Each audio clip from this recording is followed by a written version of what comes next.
Hello, everyone, and welcome back to another episode of Show with Gran. I am your host, Gran. As a reminder, I am not a therapist. I am just somebody going on his own mental health journey, trying to give you guys a little bit of the tips and tricks that I've used on my own journey to hopefully make your guys' life a little easier. But all you can do is try them, and whatever works, you keep, and whatever doesn't work, you throw away. But I encourage you just to try things because you never know. Something that you find on the internet, like this video, might be very beneficial for you. But all I can say is mental health and the journey that you start is more about, I say, the journey. Like, you try things out, you keep things along the way, and you get rid of things that don't work. And, the more that you keep, the more, protection that you have from, the daily stresses that come into life. Speaking of which, that is why I wanted to focus this episode on handling anxiety, more specifically fear, because as everybody who's watched this channel knows that I have fear in me, which I call Bertha. Why Bertha? Because, reminds me of a little cow, and cows, are notoriously horrific animals. Not really, the image of a cow makes me laugh. It also reminds me of my elementary school music teacher, because she loved cows, not because she was big, because I would never say that kind of thing about a teacher. Gosh, the scandal. Sorry. I'm just in one of those moods, and thank you guys so much for being patient with me. I am in college right now, and I fear sometimes that I have bitten off more than I can chew, simply because we are just now getting into the part of the program that I wanted to be in, which is visual effects. But it was an animation program that then turns into visual effects 18 months in. So I was already struggling because I like drawing, but I don't think I consider myself an animator.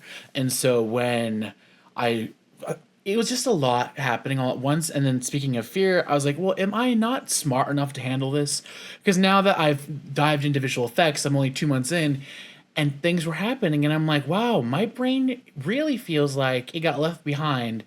And because they're just jumping, we're just going at 60 miles an hour, and I haven't even gotten into a vehicle yet, if that makes sense. It's like, and that's kind of beneficial, and that's kind of why I say try the tips and tricks that work for you in the beginning of these episodes, is because I've learned things about my brain. For instance, my brain doesn't really latch onto things if I don't understand how something works. What I mean by that is, I have to see. This is why cars are hard for me, because I don't understand how a car functions, and so I know what parts and bits are, but that's from rote memorization. I couldn't be like, oh, and all these things adding up together is how an engine works. Mostly because you don't really manipulate the entire engine when you're working on it. It's like small little pieces. And so that's why I say I don't understand cars, because I don't understand the entire mechanism. And that's kind of how I felt this month in my classes. Is it was like, oh, we're putting all these trackers, which anybody who has never been in animation, trackers are just the things they put in a scene, so that way when, if you watch Once Upon a Time, it's the easiest show to highlight what this is. It's like there's the center floor, which the actors are on, and then you can tell in Once Upon a Time that the rest of it is kind of a virtual area that they've put the characters in. And that's kind of what I was learning this month, is how to place the trackers, so that way when eventually we move on to the next step of creating a virtual background, it looks like the characters exist in that space. Because the first step of the visual effects is kind of creating the map that not only you can manipulate, but also so that when you add characters or volcanoes or any kind of compositing around the main actors, it works in the shot because you've made a 3D fake version of the camera movement. And anybody who just watches film for entertainment probably doesn't think that hard. I will say that if you want an example of just bad visual effects, and I'm warning people because it's a Christmas movie, and that's why I went to go see it. But also, Silent Night was a really great action movie, and so I was like, oh, Santa Claus, but action. Red One came out, and I'm talking about it because to me it was not very grounded at all, and it was action for action's sake, but then surrounded by a whole bunch of needless visual effects. We had crazy not only camera movements, but also why is there a helicopter and all these things happening around Santa Claus? Because they're kind of treating Santa Claus like he was on the basically he was the Pope or somebody, or even the president who needed a task force to protect him.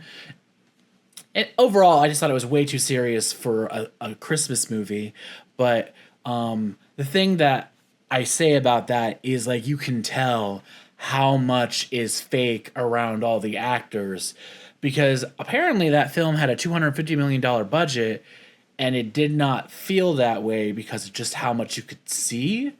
And that's usually when I get upset with films is like if you had a $5 million budget and like the visual effects are off, then I'm like, okay, well you didn't have that much money for visual effects. But when you have like the cream of the creme, if you have like the most resources around you, and it looks like that way, then I'm like, well maybe we should have sat down and been like, hey, we need to limit your vision because you're wanting all this stuff and like the budget's running up, but like why do we need all these extra things that aren't actually helping ground the story? Because like also it jumps the shark, which anybody who doesn't know what that means, it's like when something happens that does not even like makes sense, it's like, oh, we're just gonna jump like the reality and just go with it, which action movies do that, but like Die Hard jumps a lot of like logical steps, but in the circumstances of that film I buy it because it's that dire, which I guess is why it's called Die Hard.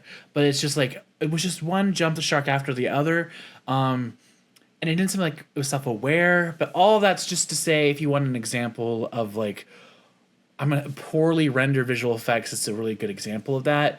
I mean, other things I could bring up as well, but that's not what we're here to talk about. We're here to talk about fear, and my fear is I'm 18 months into my college program, and I knew I was going to struggle, but then I thought, okay, now we're learning about things that I've had some experience with that I want to dive further into, and then I was struggling, and I almost took a step backwards because funny enough, as you could dive deeper into filmography, for some reason, the people behind entertainment want to make it so programs are harder and harder to access. And because of that, when you're trying to like troubleshoot something that's messing up, you can't find those answers on Google because all the people are like hiding the information because they're like, oh, if we let this information out, it's going to hurt us rather than improve us. And that's just something that bothers me sometimes with certain programs when it comes to film is like we all want to make the best things possible, but when you limit the info that people have access to, it's harder to make those things possible. And so that's when fear creeps in because it makes you be like, okay, well I have these videos I'm shown and clearly they think that this is enough to explain something. And so if that's enough for them and no like Google doesn't have any further answers and there's no tutorials I can find, then maybe it is me that's the problem. And like, do I have it in me to do another 16 months of this before I graduate? Or am I not smart enough to go into this field? That's how it made me feel. And those were the fears I was having.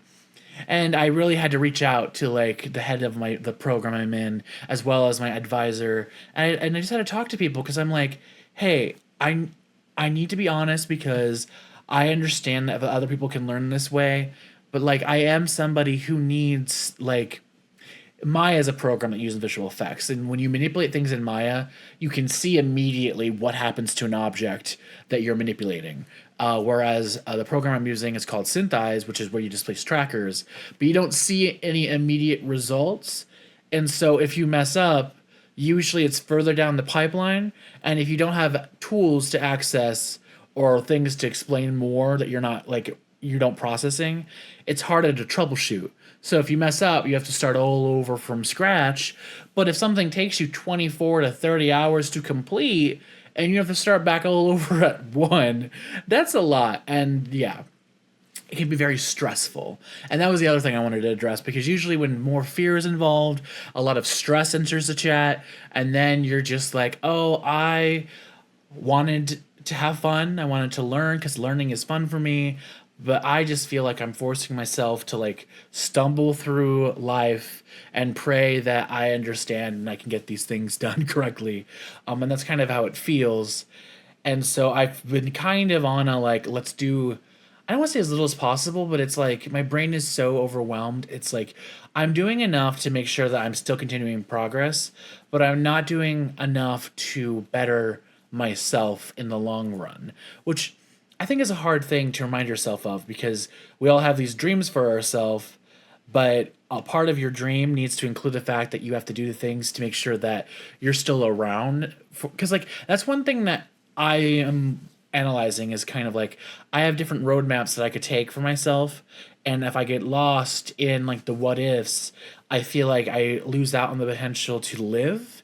And because when I was growing up, something that happened a lot is I would go into through these stages, which I would call like being a robot, where it's kind of like you eat, you sleep, you go to school, you repeat. Like, that's it. Like that's your life, nothing more, nothing less. But anything that tries to like throw that like into chaos kind of makes you remove yourself from the situation, or like, and the situation being your life. You're no longer an active participant. You're just somebody observing. And the show, and one of the a saying that I've heard in a movie recently, I forget the title, is like, "Are you a watcher or a player?" And I feel like social media does this a lot where you're like, are you somebody who's going to participate in challenges or like dance challenges, as an example? Or are you just somebody who's going to watch it for entertainment's sake? And that's kind of a decision you have to make for yourself. What do you want for yourself? And that brings on big questions. Oh, I need to have a firm answer. And that's something else that I feel like is the reality of life, where we all want to have these big answers to things that make us afraid. But when we can't have those things, we want to shut down and flee or just not be present, because if we're present, then we have to acknowledge all these bad things. And there's the thing that I learned recently, which is like when you ignore bad things, they fester. Whereas if you face them head on, you're more prepared. You're not like, they don't become like these things that feel like they're bigger than us. They're like present and we're aware of them, but they're not something that are controlling our day to day. And that's something that I'm trying to work on doing for myself, because Bertha, if I let her, would make it so I did not do anything. Like I had a year of my life recently where I did not want to go outside. Like the thought of going outside, being around other people, like having interactions, doing anything was too much for me. And this was the part where like the thought of lifting a finger like this much, like I barely lift my finger for those just listening, was an impossibility for me, because it's like, what is the point of moving? Like I already don't have anything. These are thoughts. They're not. I don't have these anymore. But these are the thoughts I was having. But it's like, what is the point of moving? Like I already don't have anything. So why keep trying? And like I had to go through DBT to really get an answer to that, because I realized that my brain, like when I focus on fear, wants to just stop. And part of that is another thing in my inner family therapy that I have, like Susan, which is kind of like, if we don't know that we can do something, let's just not even go further in that direction, because that's unsafe. So let's just stop. Like we're comfortable here. Let's just stop and be in this moment, and because we're safe. And being safe isn't always a good thing. Like if you're in a survival situation, being safe is important. But when you're just safe in life, like you don't take risks, you don't like push your boundaries, you just stay in the same place. That's when things like feel like you're never going to go further, because you kind of plateaued. Like if you don't keep pushing and trying, then you're never going to like have greater successes. And me, I'm trying to change, but then I've overwhelmed my schedule, and in order to change, I have to spend time making a roadmap. And that's kind of why I decided, like, originally I was like, I'll just do this tomorrow, right before this episode comes out, because I wanted to go to bed. And then I was like, well, no, if you go to bed now, yes, you're gaining time of sleep, but you're also making it so tomorrow you're super stressed because you put this off to the last minute, and that stress makes it harder for you to function. And that's kind of the things I've started noticing with myself, is kind of like, hey, we know that there are things that we can do to de-stress now, which is like do nothing is a tactic, but like those moments of not doing anything add up to a time when you're in a crunch, when you have other things that need to get done, but you're in a crunch, like time crunch for this certain thing. And procrastination is, I don't want to call it my passion, but I am an expertise in it. And I used to think that was a good thing. because I'm like, well, I got the classwork done on time, so that's the big deal. Well, the big deal is you got that classwork done, but you entirely stressed yourself out.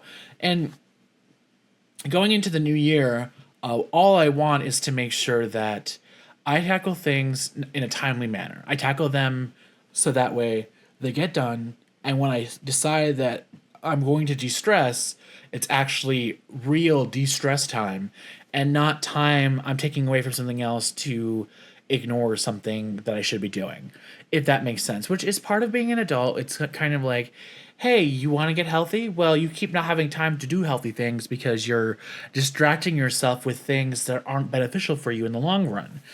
And I think that like talking to yourself aloud can be like a what whoa.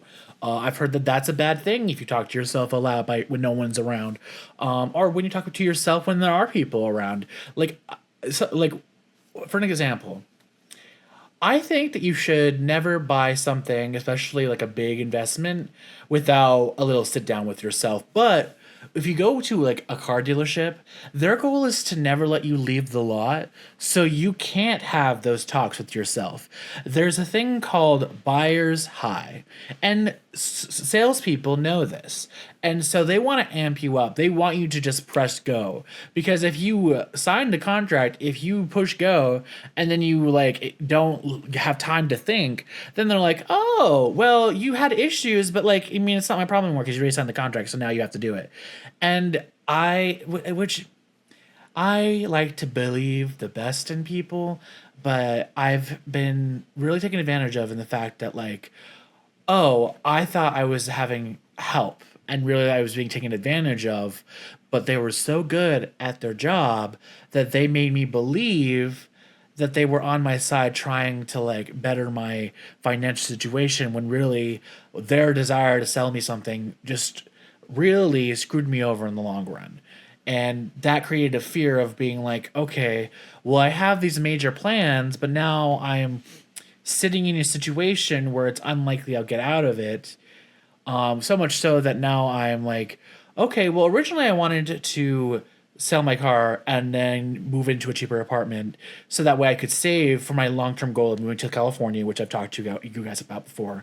And then I'm like, oh no, you can't afford to do that. You have to do it the opposite way, where you move into a smaller apartment first and then hopefully tackle the fact that you need to sell your car.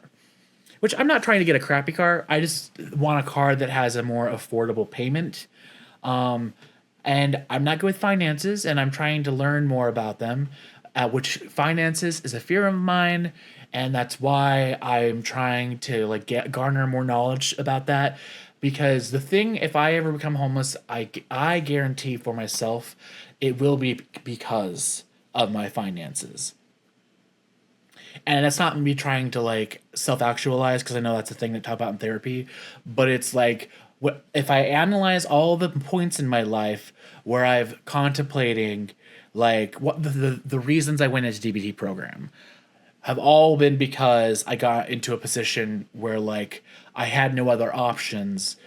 And if I had just had this knowledge, I would have prevented these situations from happening. And something that I will encourage people, because I think that it's natural for you to try something and not be successful in it. And but a lot of people in my life wanted me to be successful in the first going, and when I wasn't, they kind of wanted to just kick me out. And I wanted to share that with you guys because it's scary to like to put yourself out there, and it's scary to try to be better when it feels like if we do all that, people have these expectations and they're not willing to let you fail. And I don't think that's fair. Like, if you're trying something, you should have the freedom to fail, especially when it comes to the people that love you. And I just wanted to highlight that because that's another thing that people fear is like, I can't tell you how many times I wish people like would come to me and talk to me about what they're dealing with, because I am somebody who can listen and separate from myself, and I understand I'm working on my face because apparently I give judgmental face, and I've been trying to work on it, but like you don't always have a mirror to look at yourself when you're talking to somebody, because what's happening inside my mind when I'm talking to somebody and they're voicing things is never judgment, but then the face really gives judgment, and I'm like, okay, face, we're trying to be supportive. We're trying to make somebody feel like they're cared for, that they're loved. Like I'm not going to judge them for whatever things that they've done that are bad, because if they don't have a safe place to confess the things that they've done that are bad, they're not going to be able to address those things and either remove them or work towards removing them, because until you can look at yourself without judgment, you can't change the things that are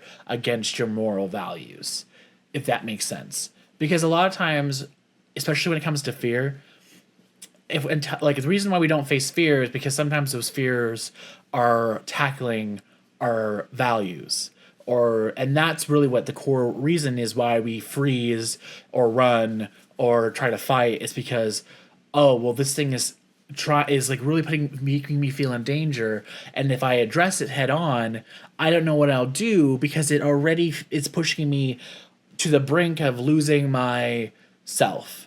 Because like here's the thing I've talked about with the wave is like there's the peak and then going over, and then also I think that there, for sometimes when you're heavily heightened in emotion, there are moments where you can lose your sense of self, because your emotions are just like that explosive, and until you return to yourself, you're not going to be able to change or fix things happening in the moment. And something that I would suggest is what winds you down. Like, if that makes sense, it's like what things that you have in your normal life that if you put on, relieve stress, make you feel safe. Because a lot of DPT and like preparing for a bad thing is just making it so if you need a tool, it's there and ready for you, like this, no thought, because you're not going to have thoughts if you're over the peak and you're in like a fight or flight or a freeze. Like if you're in the state of not being able to process anything, you're not going to have room to think about what you need.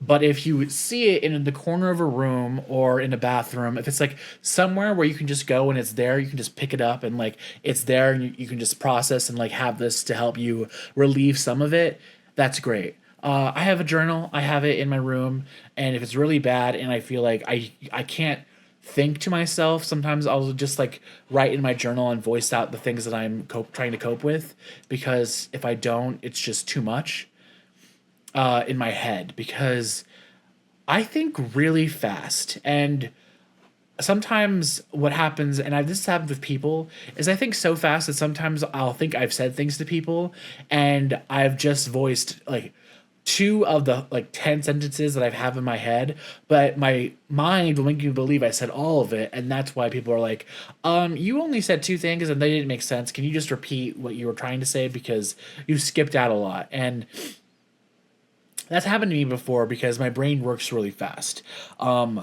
Sometimes I feel like I have a dyslexia of the mouth, and I call it that because like I'll think things, and then when I say them out loud, I'll hear them as I finish like talking, hear them said in like the opposite way of what I thought them, and I'm like, oh well, that is not what I meant. And if you don't put it in the correct order, it doesn't sound correct. And I recently discovered that about myself, and I've been trying to work on it, because I'm like, oh well, if I'm over the peak and I don't have room for thinking, I need to make sure that I don't like lose people when I'm trying to ask for help. And this is also me advocating, if you are in a state of really heavily fear, just making sure that your people that in your life that you trust know how to support you in those moments, because I had these things with my school going on, and I'm like, I need to speak to somebody, and right now I don't have anybody in this moment right now that could help me. So let me like send messages and be like, hey, can you talk to me when you have time today? Because I need to talk to somebody, because if I don't talk to anybody, it's going to be too much for me. Today, tomorrow, I just need some like plans to speak it out. It's like, 'cause sometimes I don't need an immediate response. I just need some kind of response, because then I know that I will have some kind of relief happening. Because that meditation is something that's helped me with fear. It's like I will give myself like the next 5 minutes to be afraid. After that, we're going to take it 10 seconds at a time. We're just going to keep reminding ourselves, can we get through these next 10 seconds?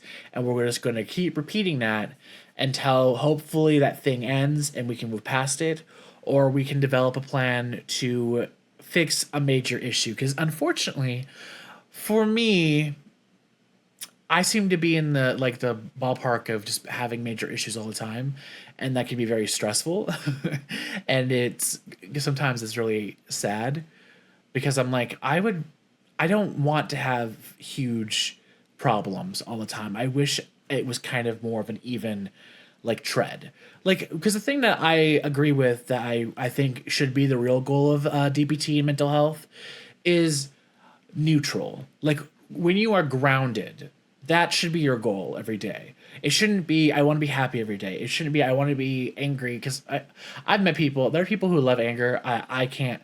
I mean I can't stand it, but I will allow it. And I used to not allow myself to be angry, mostly because I saw what people did with anger, and that was terrified me. Especially in my family, I saw what people did with anger, and so I would never feel that emotion. And then I left my family, and then people I met were like showing me, oh, when you do this, is that you become very scary, and it's almost like you're gonna hurt me. And I'm like, well, I don't want to. I never want to hurt anybody, but I can see how these kind of nonverbal cues can make you feel that way, and it's me trying to like suppress my anger, and that's I can't suppress an emotion. You have to let them all in so that way they remain like a small itty bitty wave. Like if you let like the wave come over you at the time that you feel that emotion, it's very easy for it to go back into the ocean and send it back off on its little ship. It can go sail off to somebody else.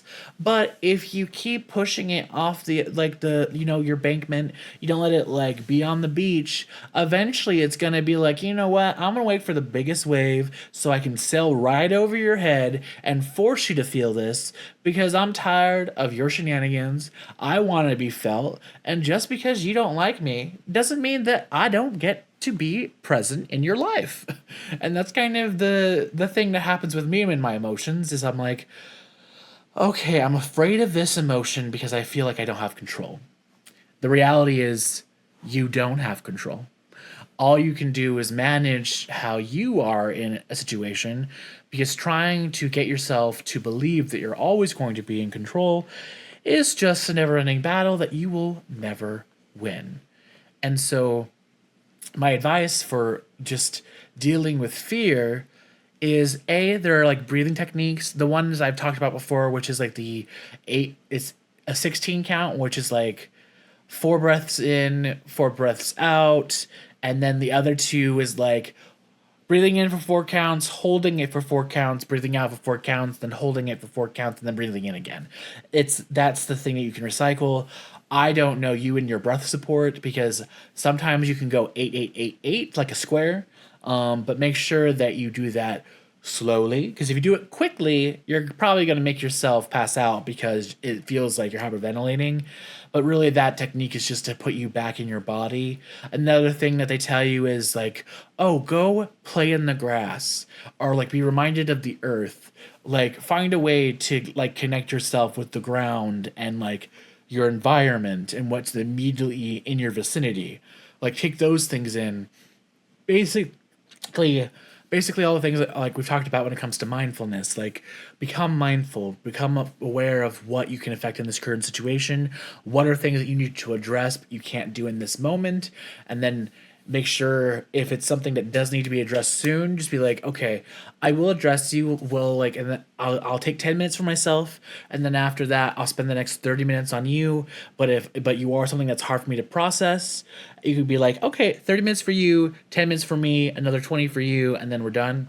It's like basically talking to yourself, like I said, like I feel like most of the time the problem we have in our brains is we're trying to like fight against what's happening, whereas we're very collaborative. I feel like our brains want us to like succeed, but sometimes we hear the thoughts of others and like the things we've learned in childhood trying to like work against us, where if we're like, no, I want me to succeed, I just have to free myself up and listen more.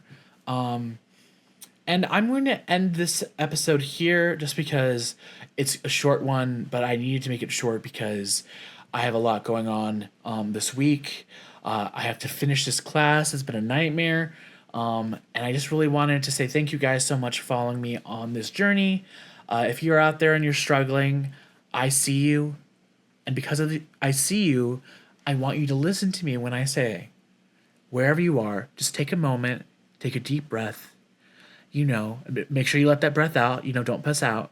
But after you've done that, remind yourself that you need to take some time for you because it's important to show up for yourself because you matter.